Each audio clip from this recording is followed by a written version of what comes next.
You think the worst thing is giving birth alone. You think the greatest betrayal is a man who cheats. Oh, no. The truth is 1,000 times worse. It is when you realize the man you swore your life to is not just lying to you. He is lying to death itself. Have you ever looked into someone's eyes and realized you did not know them at all?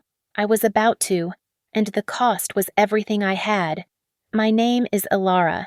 I am 34 years old, and at 38 weeks pregnant. I feel ancient. The clock on the bedside table glows red, 3 a.m. Sleep is a distant memory.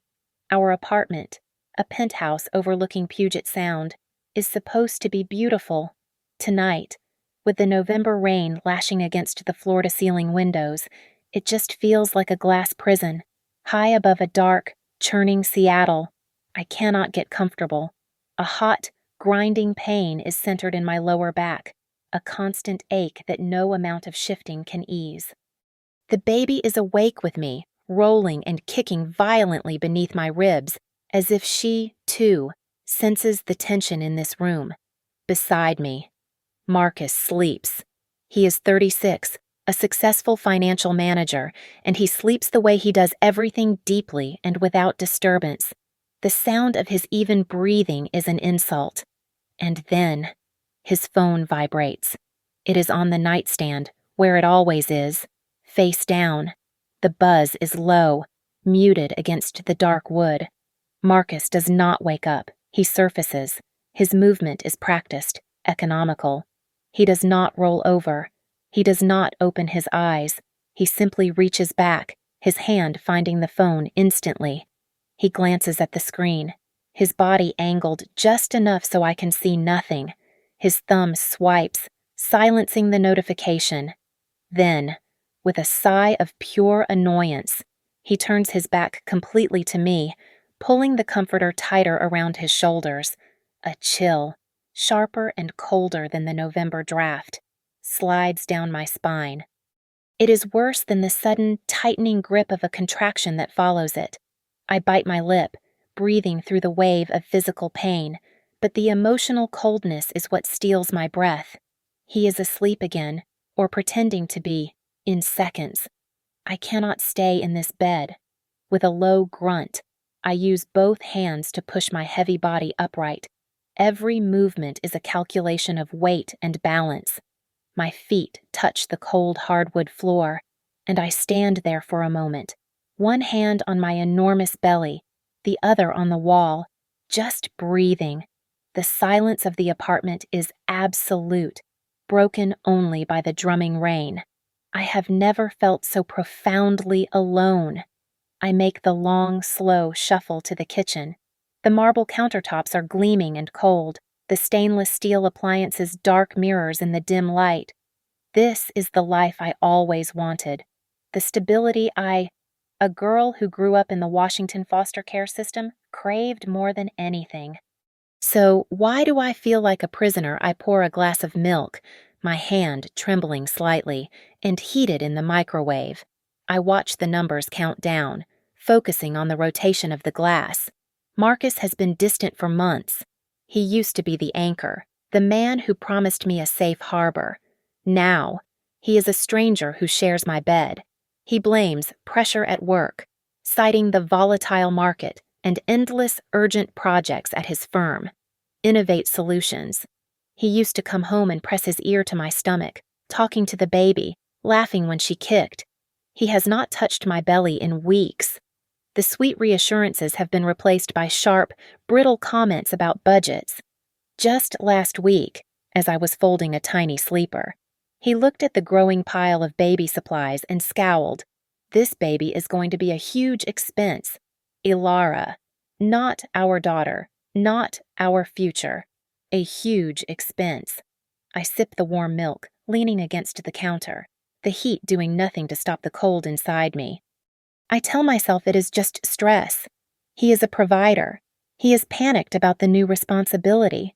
He loves me. But my heart, beating heavy and slow in the 3 a.m. darkness, knows it is a lie. Stability.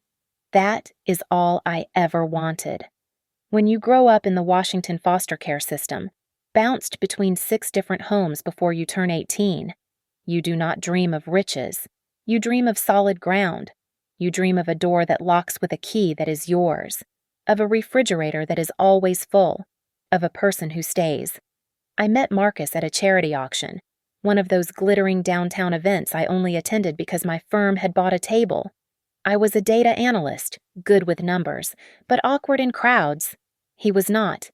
He moved through that ballroom with an effortless confidence I had only ever seen in movies.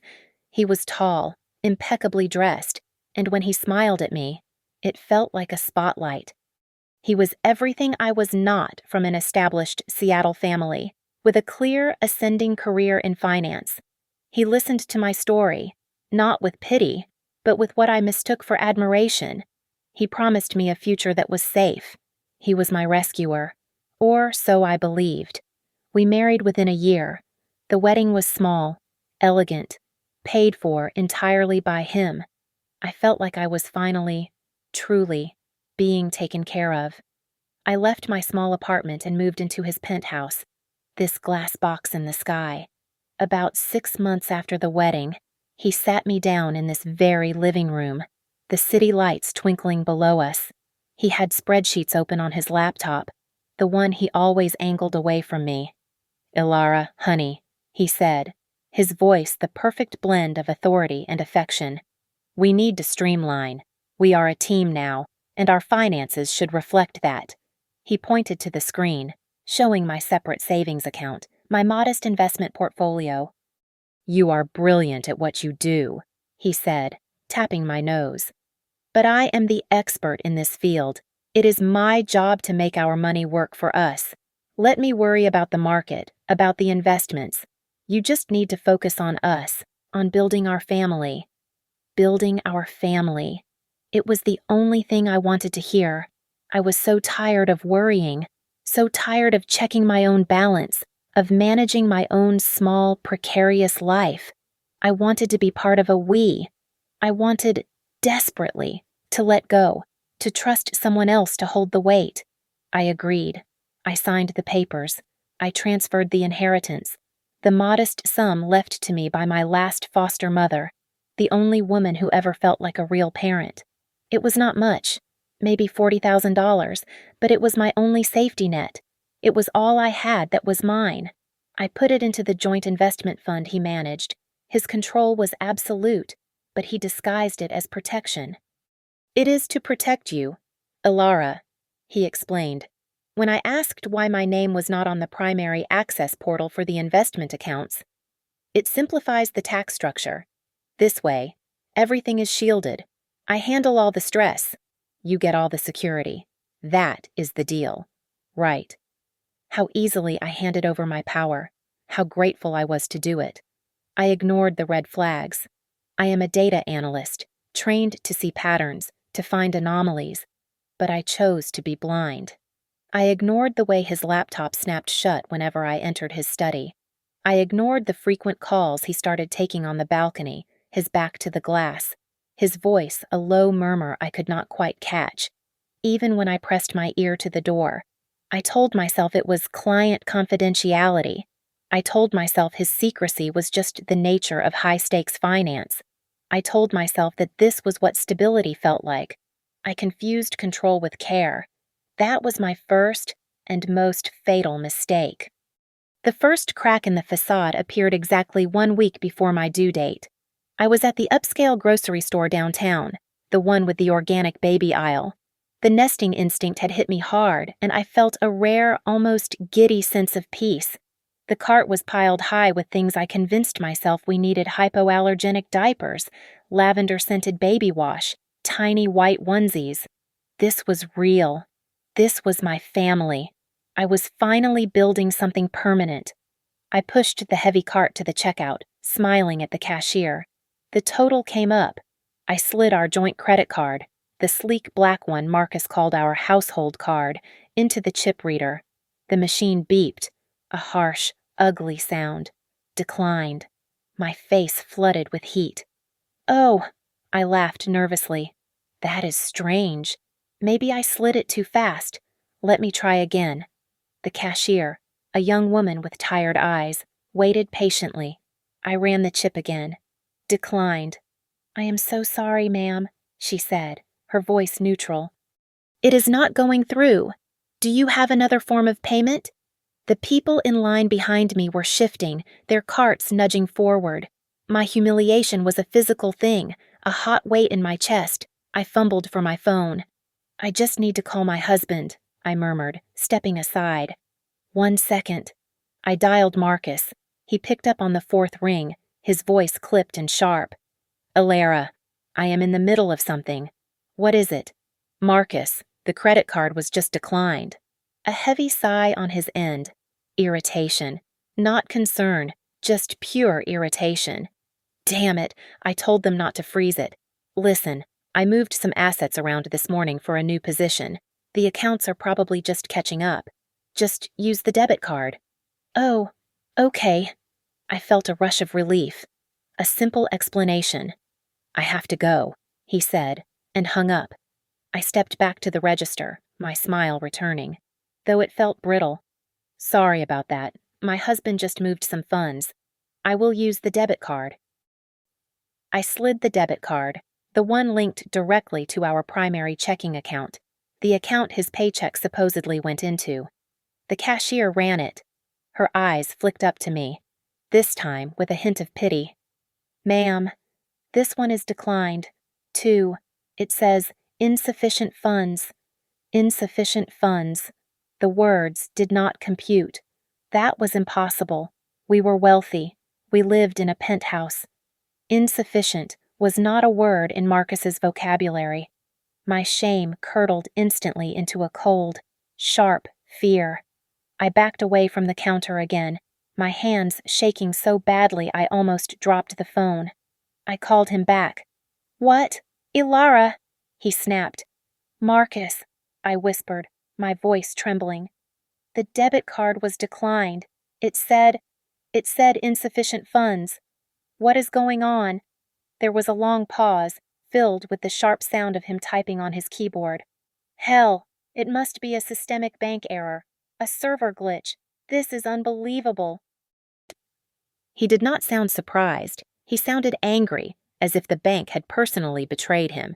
"Hold on. I am transferring $500 from a brokerage account right now. It should be there in 60 seconds. Pay for the groceries and come home." He hung up. A minute later, I tried the card again. The $500 transaction was approved. I grabbed the bags, my face burning, and fled the store, abandoning half the items in the cart. That night, I waited until he was in bed. He was turned away from me, tapping on his laptop, the screen angled sharply away. "Marcus. I was thinking about that bank glitch today," I said, trying to keep my voice casual. "I just wanted to log into the main investment portal, just to make sure everything looked okay. The password you gave me is not working. Did you change it?" He stopped typing. The silence was absolute. Slowly, he closed the laptop and placed it on the nightstand. He turned to me, and his face was not the face of my husband. It was cold, hard, and analytical. "You tried to log into the account," he asked, his voice dangerously quiet. With the baby coming, I wanted to review our statements. "You were checking up on me." It was not a question. It was an accusation. "After everything I do to provide for this family, you are going back and checking my work. You think I am doing what? Ilara stealing our own money." The attack was so sudden, so vicious, that I recoiled. No, Marcus, I just got scared at the store. That is all." He suddenly softened, but it was worse. He reached out and put his hand on my shoulder, his touch condescending. "Honey, Ilara, you are 37 weeks pregnant. Your hormones are making you crazy. You are getting paranoid. It was a bank glitch. I fixed it. I am handling everything. Do you understand? You do not need to worry your pretty head about spreadsheets. You just need to relax and focus on the baby." He used my pregnancy against me, turning my fear into a symptom of female hysteria. I shrank. I felt small, stupid, and guilty. He was right. He was the expert. I was just the emotional, pregnant wife. I am sorry, I whispered. You are right. I am just tired. I know, he said, patting my shoulder before turning his back to me. Go to sleep. But I did not sleep. I lay there for hours, rigid, staring into the darkness. He had not answered the question. He had not given me the new password. The seed of doubt was planted, and with it came a chilling, horrifying realization I had absolutely no access to any significant amount of our money without his direct, explicit permission. I was completely and utterly trapped. I am back in the kitchen, the empty milk glass cold in my hand. The clock on the microwave reads 4 a.m. The rain has become a furious, frantic drumming against the windows, a soundtrack for the sudden, violent clench that seizes my body. It is not a slow build. It is an ambush. A white-hot spear of pain shoots from my lower back, wraps around my enormous belly, and squeezes. All the air leaves my lungs. I gasp, my fingers digging into the edge of the marble countertop as my knees buckle. I slide down the cold, smooth cabinets until I am half sitting, half sprawled on the kitchen floor. And then, the gush, a warm, undeniable, shocking rush of fluid. It is not a leak. It is a deluge, soaking my pajamas, pooling on the dark hardwood floor around me. The pain recedes, leaving me shaking in the puddle. The reality hits me. Marcus. My voice is a raw, panicked sound. I crawl, my hands slipping on the wet floor, dragging my heavy body back toward the bedroom. Marcus, wake up. It is time my water broke. I reach the bed, grab his bare shoulder, and shake him with all the strength I have. He bolts upright. His eyes are not blurry with sleep, they are wide and sharp, and he is not looking at me. He is not looking at the trail of fluid I left on the floor. He is looking at the glowing red numbers of the clock. His face is not filled with concern, not excitement, not even fear. It is pure, unadulterated annoyance. Damn it, he hisses, the words sharp in the darkness. Today, are you sure?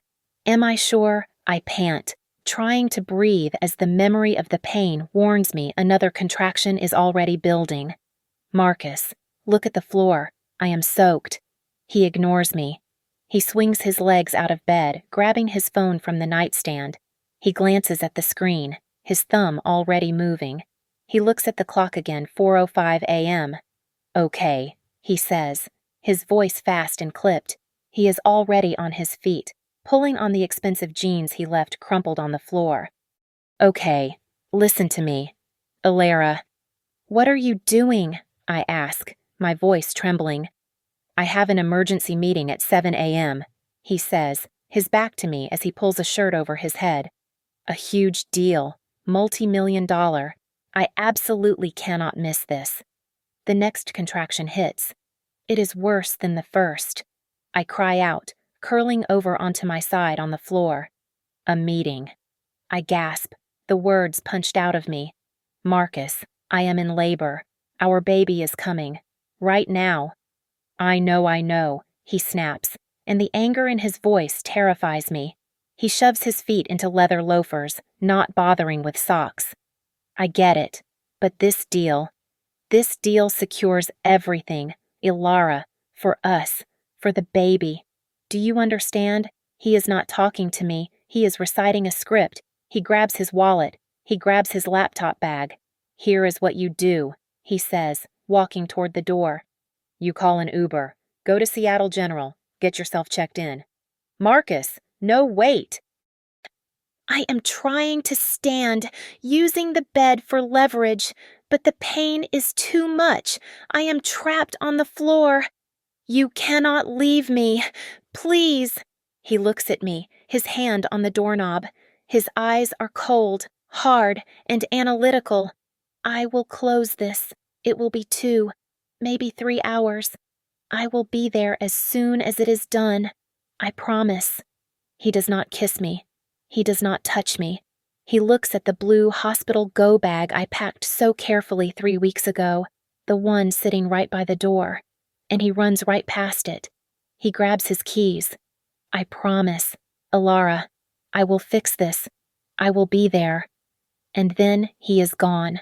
The heavy apartment door slams shut, the sound echoing in the cavernous, empty room. For a moment, there is only silence, broken by my own ragged sobs.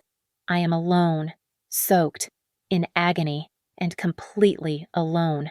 The next contraction is a monster, and I am screaming now, crumpled on the damp floor. I grab my phone, my fingers slipping on the screen. I dial his number. It rings 3 times, then clicks to his polished, confident voicemail. "Hi, you've reached Marcus Vance. Leave a message." "Marcus, pick up." I scream into the phone. "Please, I am scared. The pain is so bad." I hang up, dial again, straight to voicemail. I dial a 3rd time, a 4th, a 5th. My thumb is frantic, stabbing at the screen. And then, the 6th time, I do not even get the ring. A cold, computerized voice. "The number you have dialed has been switched off." He did not just ignore me, he left me, and then he turned off his phone. I do not remember the Uber ride. I only remember stumbling out of the automatic doors of Seattle General, my body one colossal spasming cramp. I was still in my sodden pajamas from an hour ago, clutching my phone in one hand and my belly in the other. I was shaking so hard I could barely form words. Just baby. And now. A nurse saw me from the triage desk and I was in a wheelchair, a blur of motion under fluorescent lights. They wheeled me fast down a corridor, the pain already returning, a giant hand squeezing my spine. "Where is your husband, honey?" the intake nurse asked, her voice kind but efficient as she strapped monitors to my stomach. "He is on his way," I gasped, the lie burning my throat. "He had an emergency meeting." The nurse just nodded, not looking up from her screen. "Of course he did." I could not tell if she was being sympathetic or cynical. They rushed me to a delivery room. It was bright, sterile, and terrifying. The pain was no longer coming in waves. It was a constant, raging ocean. I was drowning in it. I felt my body being torn apart, ripped open, and I was failing. I was screaming. I was begging for the epidural, begging for it to stop, begging for someone, anyone. And then, a different presence. The other nurses were efficient but frantic. This woman was solid. She walked into the room with an air of absolute, unshakable calm. She looked to be in her 50s, her hair a practical salt and pepper, her eyes sharp and assessing. Her name tag read, "Brenda, Orn, charge nurse." She took one look at my vitals on the monitor, took one look at me thrashing, and walked straight to my side. She grabbed my hand, her grip firm, her palm dry and warm. "Alara." She said my name like a command, not a question. "Look at me." I met her eyes, desperate. "You are not alone," she said, her voice low and steady, cutting through the chaos in my head. "We are here. I am right here. You are safe. You are going to breathe with me. Now. In through your nose.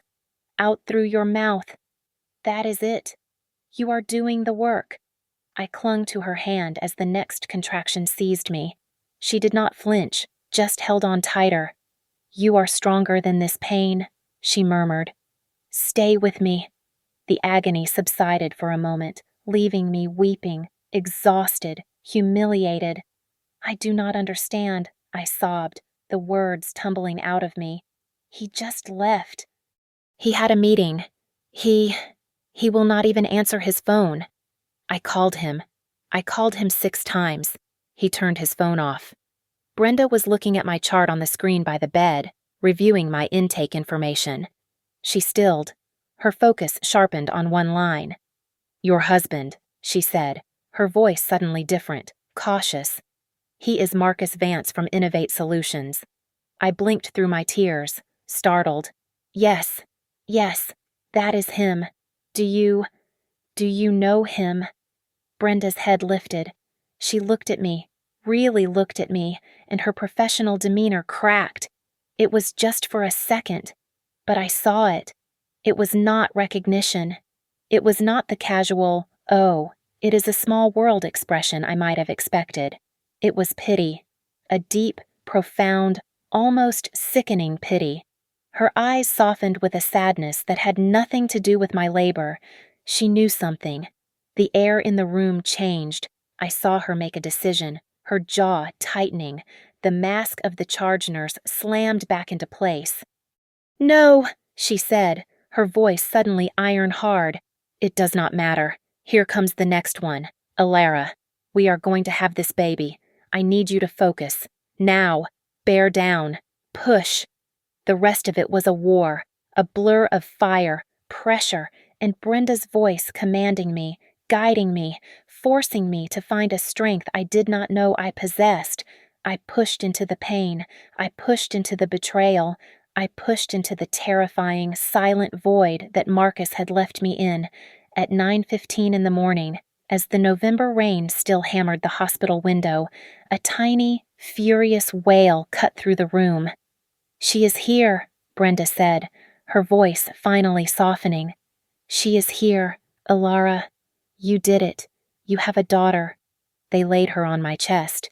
She was small, perfect, and slippery with life. Arya. I held her, my body feeling like a shattered wreck, my heart a hollowed-out cavern. I looked at my phone, still clutched in my hand, its screen dark and lifeless. No missed calls, no texts. My daughter was born into the sound of the rain and the deafening silence of her father.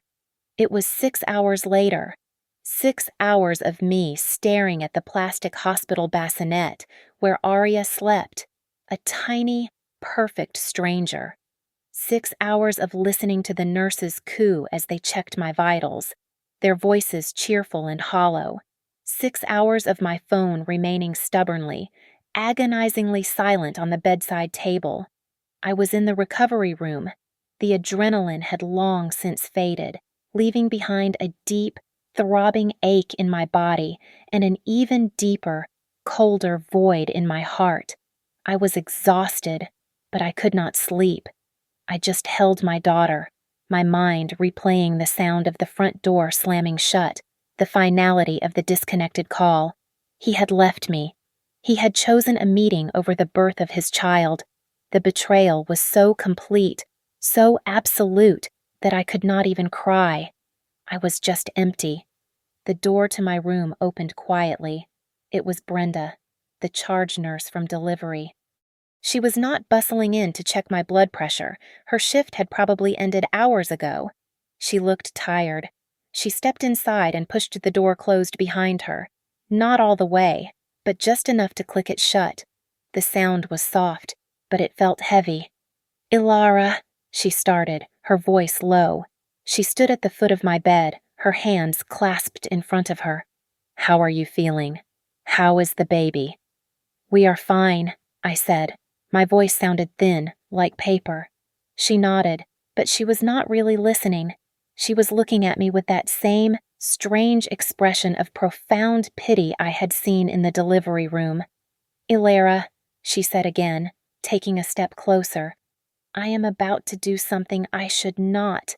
It violates every rule, every single HIPAA regulation, and I could lose my job for this."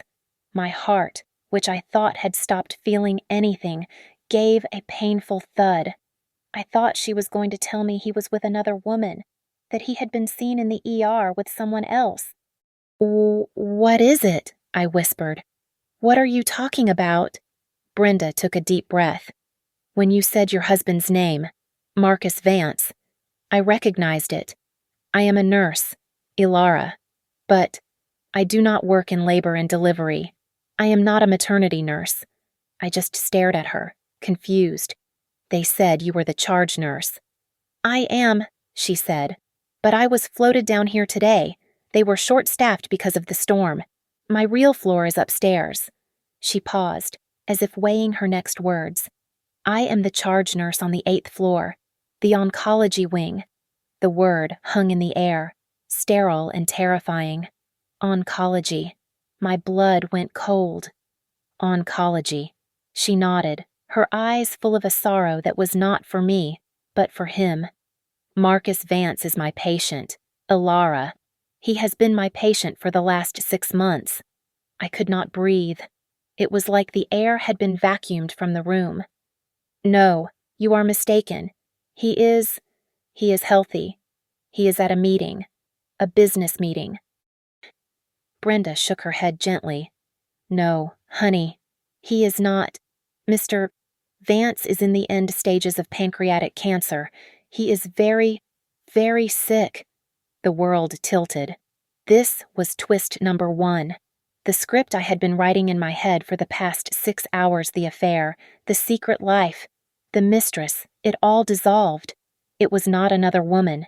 It was a disease. 6 months, I said, the words barely audible.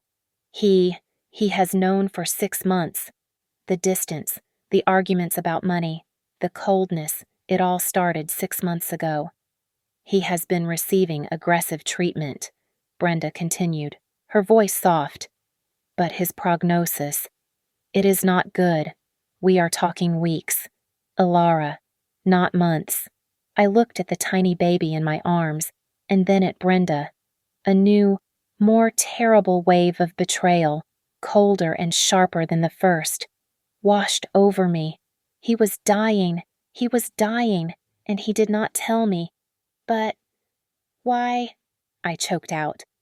Why would he lie? Why would he let me go through this alone?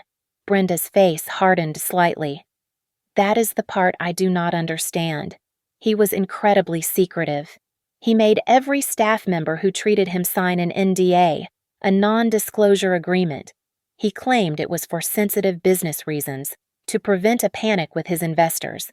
He paid for his treatment out of pocket, separate from any insurance, to keep it off the record.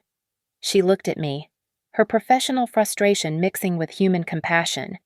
We all assumed he was a single man, a high-powered executive with no family. We had no idea he was married. We had no idea he had a wife who was 38 weeks pregnant. She let that sink in. He had not just lied to me. He had built a fortress of lies around his illness, shutting me out as completely as he had shut off his phone. He told me he had a meeting, I whispered, the absurdity of it hitting me. At 7 a.m., he ran out. Ilara, Brenda said, and her voice was firm. He was on my floor last night. He was receiving a blood transfusion until well after 2 a.m. He was in pain. My mind was spinning, trying to connect the dots. The phone call at 3 a.m., his annoyance, his desperate need to leave. But why? I asked again. The only question I had. Why tell me it was a meeting? Why not just tell me the truth? Brenda just looked at me. That is the question. Is not it why?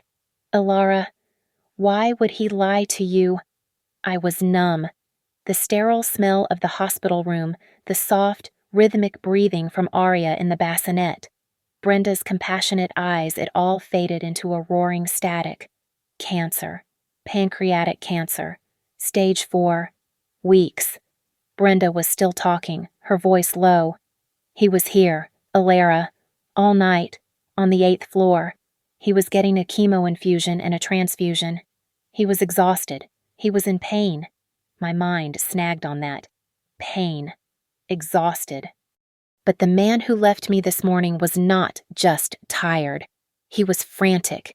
He was annoyed. He was angry. But he said 7 a.m., I whispered, the words tasting like ash. He said it was a meeting, a multi-million-dollar deal. He was angry at me for my water breaking.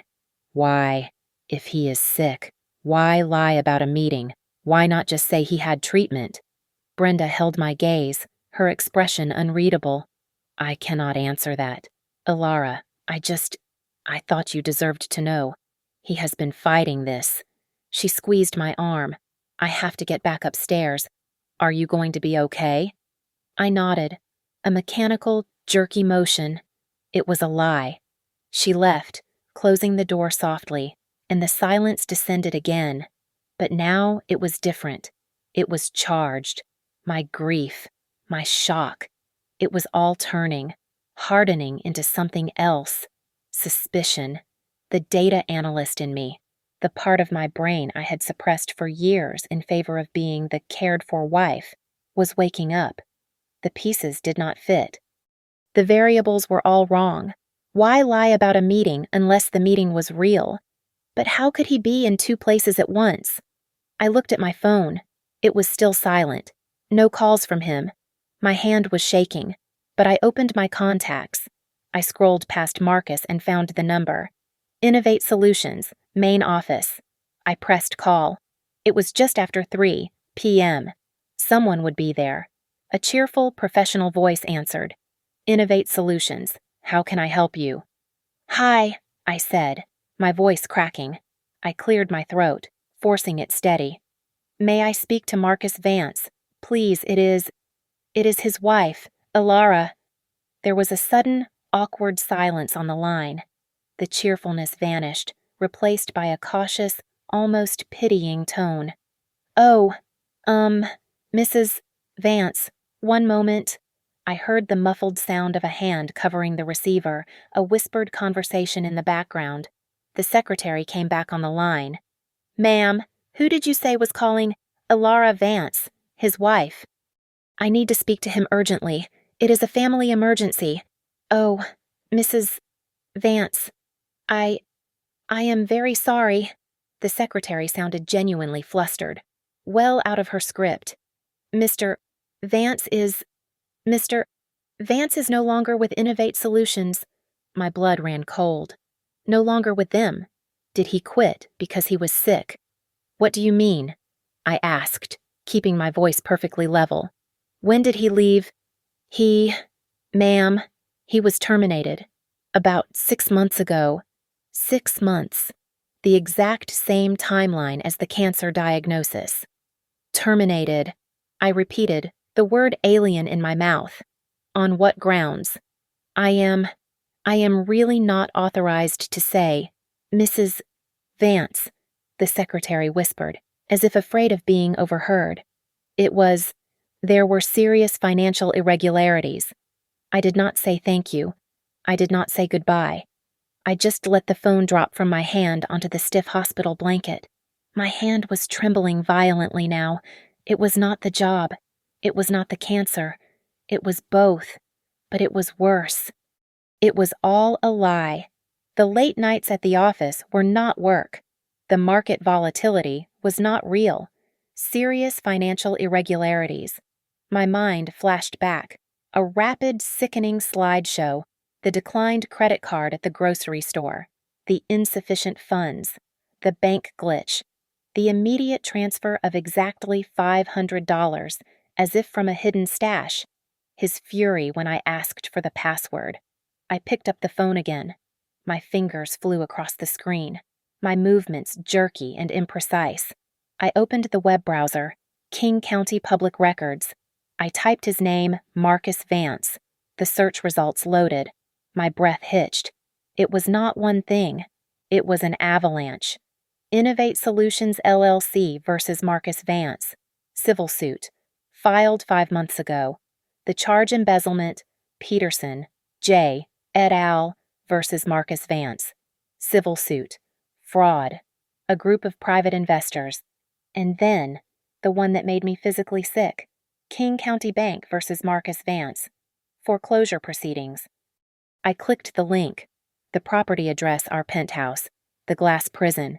The status asset seized. The date last week. We were homeless. I stared at the screen. The words blurring through the sudden hot rush of tears. He was not just sick. He was a criminal. He was not just distant. He was a fraud. He had not just left me to give birth alone. He had been robbing me, lying to me, for 6 months. The man I married did not exist. I looked at the phone, at the foreclosure notice, at the lawsuit for fraud. I looked at the bassinet, where my daughter was sleeping, innocent of the void she had been born into. Brenda's secret was not the truth. It was just the key. It was the missing piece of the puzzle that made all the other, jagged, impossible pieces slide into place. 6 months. He was fired 6 months ago. He was diagnosed with terminal cancer 6 months ago. The timelines were not a coincidence. They were the entire story. The embezzlement the secretary mentioned, he must have already been in trouble. He was probably already stealing from the company, trying to cover bad investments, and they caught him. That was when his life imploded. He lost his job. He lost his reputation. And in the very same week, his doctor told him he was going to die. He had a choice. A man with a shred of decency, a man with a soul, would have confessed. He would have turned to me, his pregnant wife, and admitted his failure, admitted his sickness. We would have, I do not know. We would have figured it out. We would have moved out of the penthouse, declared bankruptcy, and faced the illness together. But Marcus was not a decent man. He was a performer. The diagnosis did not make him repentant. It made him desperate. He did not see an end. He saw a deadline. He did not see a reason to confess. He saw the ultimate cover story. He did not double down on his lies. He tripled down. All our money. My money. The $40,000 from my foster mother's inheritance, the only safety net I had ever had in my life, the money I had given him to protect, he had taken it all, but he had not taken it for his treatment. Brenda said he was paying out of pocket, but that was just another layer of his deception, another way to keep his insurance, and me, in the dark. No, our joint accounts. My inheritance that was his stake. He was not just a financial manager. He was a gambler. Facing his own death and financial ruin, he did not try to make peace. He tried to win it all back in one last, insane, high-risk gamble. He poured every cent we possessed into volatile stocks, cryptocurrency, anything that promised a miracle return before the cancer took him. He was not trying to provide for us. He was trying to erase his own colossal failure, to die a winner instead of a pathetic, dying fraud. And he lost. He lost it all. The last 6 months of my life, my entire pregnancy, replayed in my mind. But this time, in focus. The late nights at the office were not corporate meetings. They were chemotherapy infusions and radiation appointments on the 8th floor. The client confidentiality that made him whisper on the balcony was not about the market. It was him fielding calls from angry investors, begging them not to sue, using his sickness as leverage.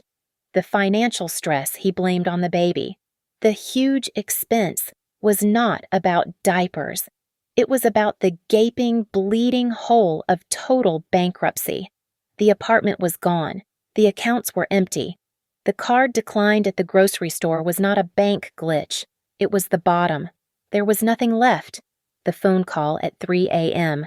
That low, insistent buzz. It was not a colleague. It was not a mistress.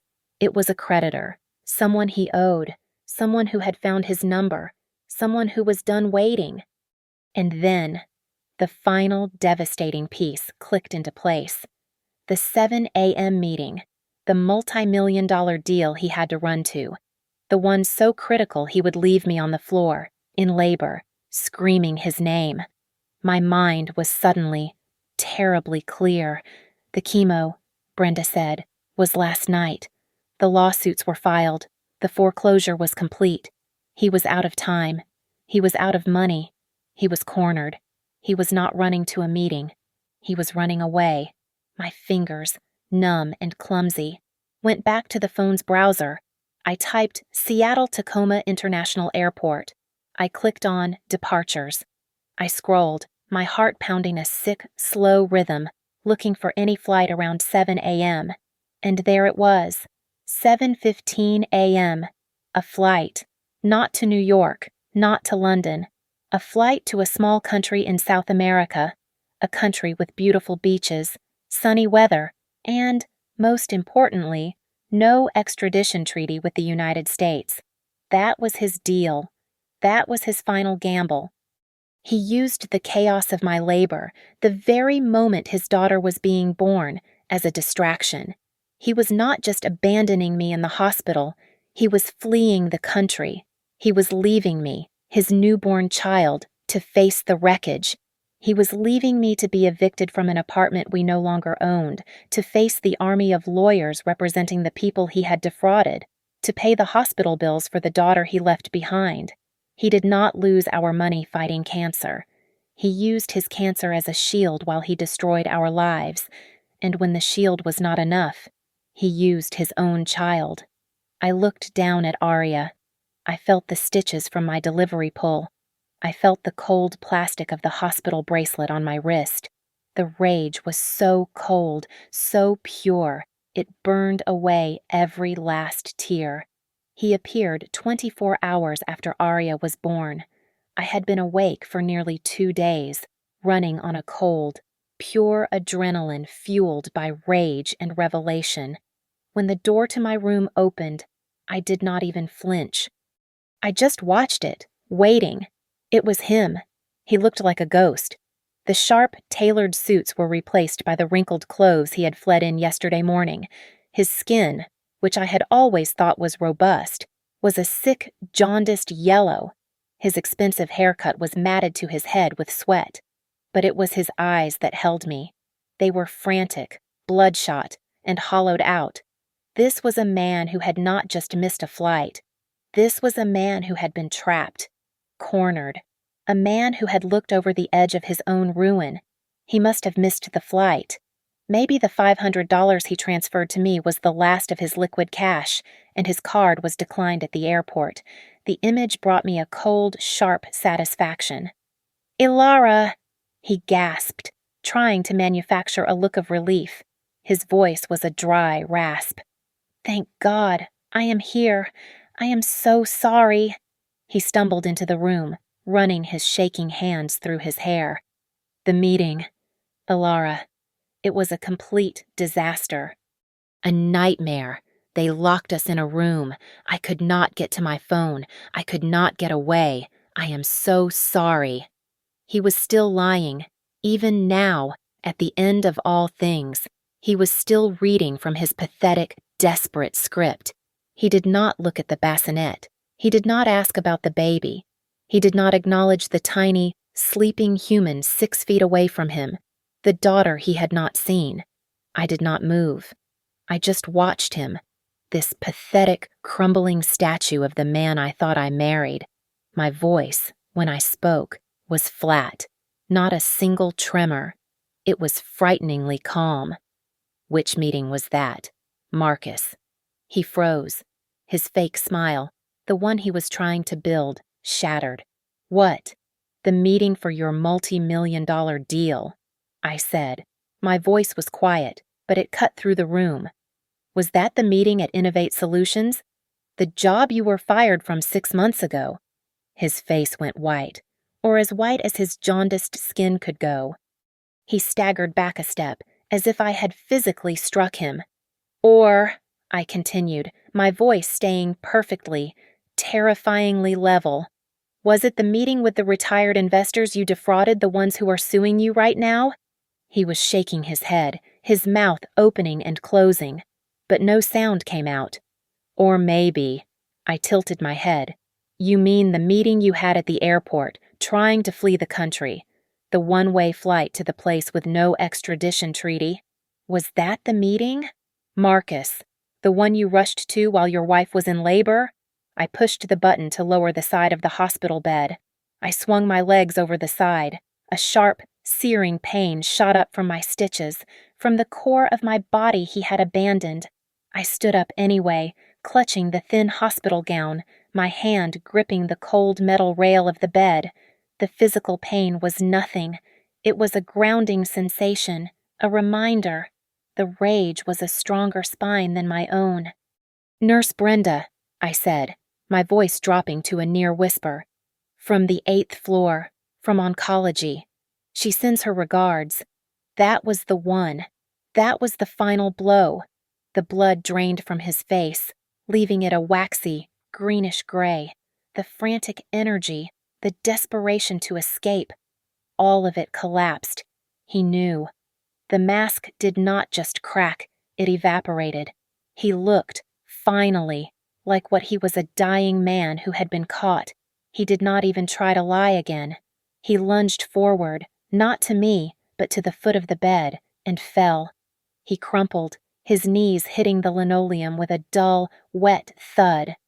"Ilara, please," he sobbed, and the sound was grotesque, gurgling. "Please, you do not understand. I am sick. I am dying. Pancreatic cancer. I am dying. Ilara." "I know," I said. "I just wanted to leave you something," he cried, his voice rising with hysteria, his hands clawing at the blanket on my bed. "I lost everything. I had this one last chance to fix it, to give you and the baby something. I was doing it for you."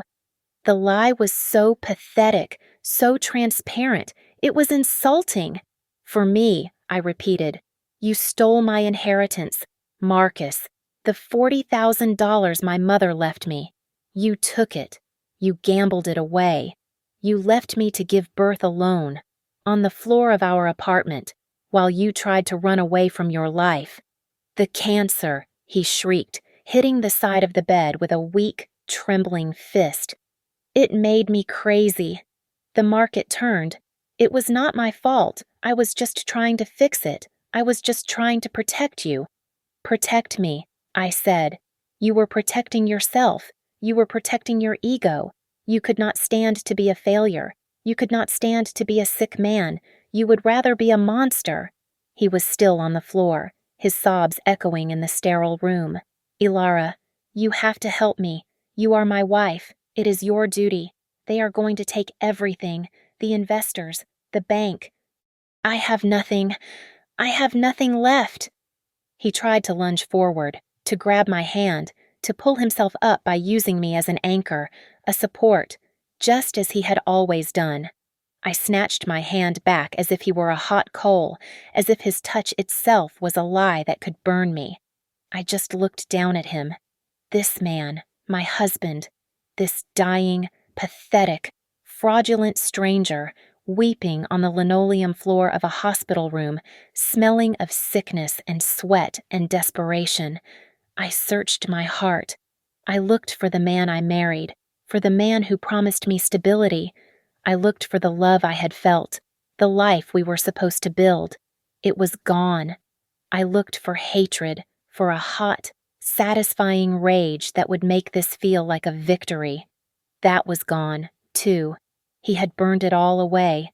There was nothing left inside me but a cold, hard, empty space. I turned away from him. I walked the 2 steps to the plastic bassinet, where Arya was beginning to stir, her tiny face wrinkling in protest at the noise. I leaned down, the sharp pain from my stitches reminding me of what I had just done, alone.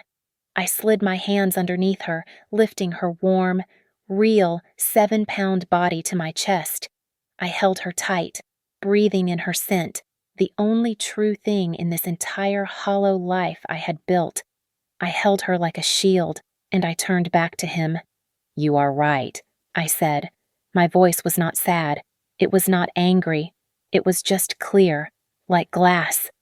"You have nothing, and you will not take the only thing I have left." My free hand moved to the panel on the wall. I pressed the red nurse call button, and I kept my thumb pressed down. Seconds later, the door swung open, but it was not a hurried, lone nurse. It was Brenda. She stood there, solid as a rock, her face grim, and flanking her were 2 tall hospital security guards. She had been waiting. She had known this was coming. Marcus scrambled, trying to get to his knees.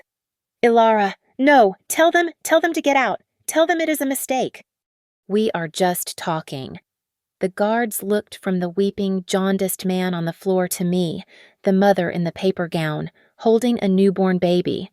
I did not look at Marcus again. I looked straight at the guards. "This man is not my guest," I said, my voice ringing out, sharp and steady.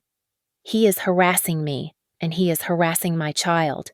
He has admitted to me that he is a fugitive, that he has committed financial fraud, and that he was attempting to flee the country this morning. He is unstable, and I do not feel safe.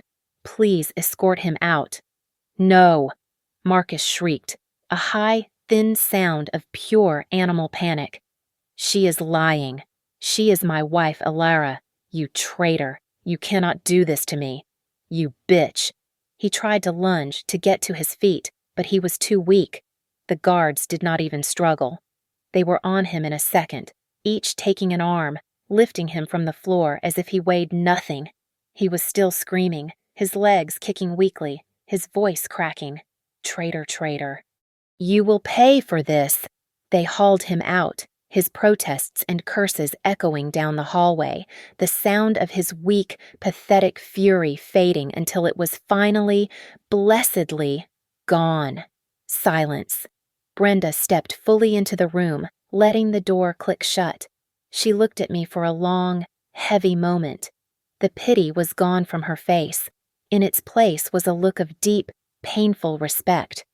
"What will you do now, Alara?" she asked, her voice quiet. I walked over to the window. Arya held tight against my chest. The rain had finally stopped. The thick, gray Seattle clouds were starting to break, and a single weak ray of sunlight was hitting the window, illuminating the dust in the air. I looked down at my daughter's perfect, sleeping face. I pulled my phone from the pocket of my gown. "First," I said, my thumb already unlocking the screen, "I am calling a divorce lawyer." I looked up, meeting Brenda's eyes. "Second, I am calling the Securities and Exchange Commission. He may be dying. But he will not die as my husband. Thank you so much for listening to my story. I am so curious. Where are you all listening from? Please let me know in the comments and share your thoughts on this. If you want to hear more stories like this, please subscribe to Lily Revenge Stories, like this video, and give it extra support by hitting that hype button so this story can be listened to by more people.